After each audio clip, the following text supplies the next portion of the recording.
Hello everyone, good morning.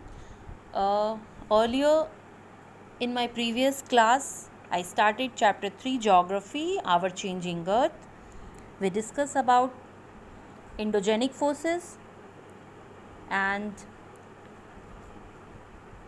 about plate tectonics and what are the theory of plate tectonics.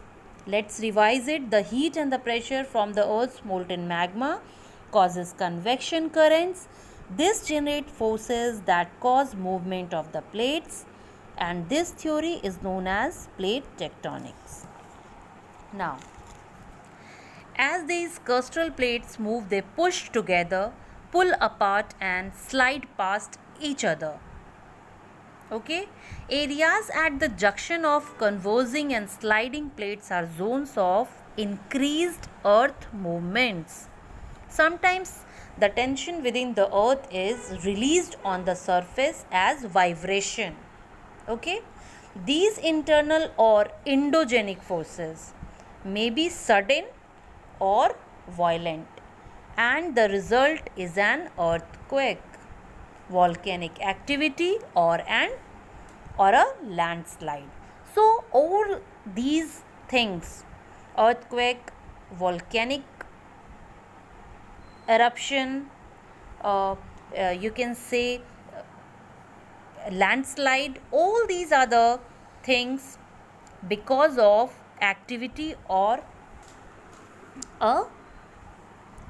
because of endogenic forces. These internal or tectonic movements originating from the interior of the earth, that means interior means inside the earth, are termed as endogenic movement caused by endogenic forces. So this is the thing, this is the plate tectonic theory. Okay, now let's know about volcanoes. Do you know what is volcano? I think in previous class you all read about volcanoes. A volcano is a vent or opening in the earth's crust through which molten materials or magma from the interior erupts out as lava. The interior of the earth is in molten state. Fissures and vents created due to tectonic movement sometimes connect the magma chamber to the surface. Extreme heat and pressure forces up molten magma, pieces of solid rock, ash, gases and steam through these vents or fissures. Thus, the magma erupts as lava and accumulates round the vent in layers. Okay? This forms a tall, conical shaped volcanic mountain, and the shape, however, differs depending on the type and intensity of eruption. For example, the Fusiyama in Japan is in shape of a volcanic cone, and Martinic is tall and steep. This is the kind of volcano in different countries.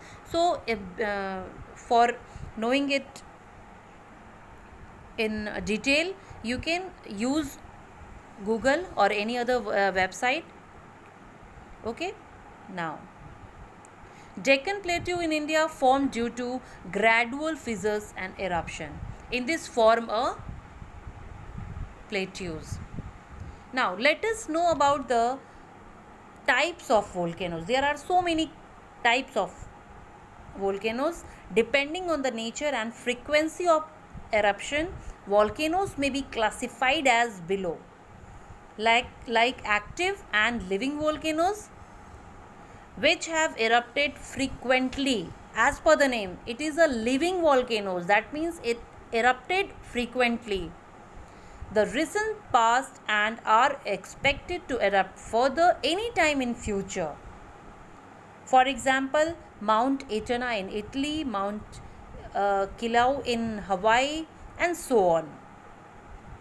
Now let's know about the next kind of volcano, that is dormant or sleeping volcanoes, which have not erupted for centuries but may still do so.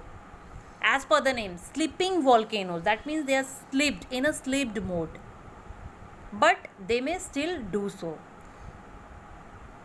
Mount Vesuvius in Italy, Fusiyama in Japan, and so on are the example of such kind of volcanoes. Now, the third kind of volcano is extinct or dead volcanoes. As per the name, dead, that means never either erupted for thousands of years, nor is there any possibility of further eruption in future. Okay, they are internally inactive volcanoes. For example, Mount Kilimanjaro in East Africa and so on. All these are the extinct volcanoes. Hope you all understand the type of volcanoes. Okay, in my next class I will explain you all about earthquake. Okay, thank you.